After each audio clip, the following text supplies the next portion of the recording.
Hello everyone, কেমন আছো সবাই? আশা করছি সবাই খুব ভালো আছো। চলে এসেছি একটা নতুন ভিডিও নিয়ে। অনেক দিন পর আমি রান্নার ভিডিও আপলোড করছি। বেশ কয়েকদিন ধরে যেহেতু রান্নাঘরে কাজ চলছিল, ওই জন্য আমি সেইভাবে রান্নার ভিডিও দিতে পারছিলাম না। যারা হয়তো আমার ভিডিও দেখে আসছো তারা হয়তো জানো যে রান্নাঘরে এইগুলো ছিল না আগে। এগুলো করানো হয়েছে, মডিউল কিচেন করা হয়েছে। তো চলো, আজকে রান্না করব হচ্ছে ঝিঙে আলু পোস্ত।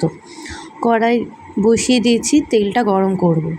তেল দিয়ে দিয়েছি, এখানে কিছুটা কালো জিরে ফোড়ন দেবো। আজকে রাতে রুটি আর ঝিঙে আলু পোস্ত করব। প্রায় 8:30 মতন বাজে। তো এখন রান্নাটা বসিয়ে দিচ্ছি, আর পোস্ত হবে আর সাইডে রুটি করে নেব। কালো জিরে ফোড়ন দিয়ে এখন ঝিঙে আলুটা দিয়ে দিয়েছি। নিরামিষ যেহেতু করব, কোনো পেঁয়াজ টিয়াজ কিচ্ছু দেবো না, কালো জিরে ফোড়ন দিয়ে আজকে করব। এই সেলফের তাকে মশলাপাতি, তেল এগুলো সব রয়েছে। আর নিচে তো বাসন কোসন থাকে, যা যা কিছু রান্নার সব কিছু প্রয়োজনীয় জিনিসপত্র যা লাগে আর কি, হাঁড়ি করা সব রয়েছে। তো সব এখন ঢাকা রয়েছে। এখন রান্নাঘরটা বেশ আমার তো ভালোই লাগছে, এত সুন্দর হয়ে গেছে এখন।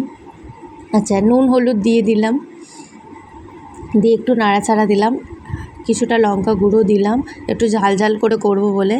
আর 2 থেকে 3টে চেরা কাঁচা লঙ্কা দিয়েছি, দিয়ে ভালো করে এখন কষিয়ে নিচ্ছি। এবার পরিমাণ মতো জল দেব, দিয়ে পোস্তটা বাটতে বসবো।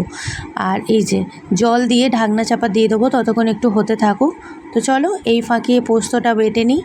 খুব সহজ রান্না আর চটপট হয়েও যায়, ভাত রুটি যা কিছুর সাথে ভালো লাগে। তো আজকে রুটি দিয়েই খাবো, রাতের বেলায় করছি যেহেতু। এই যে হয়ে গেছে আমার পোস্ত বাটা, দিয়ে এবার ভালো করে মিশিয়ে নিচ্ছি। হয়েই এসছে, আর একটু ঢাকনা চাপা দিয়ে দিলাম। ব্যাস, রেডি হয়ে গেছে আমার ঝিঙে আলু পোস্ত।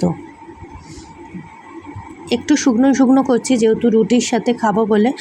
এই যে পুরো রেডি ঝিঙে আলু পোস্ত।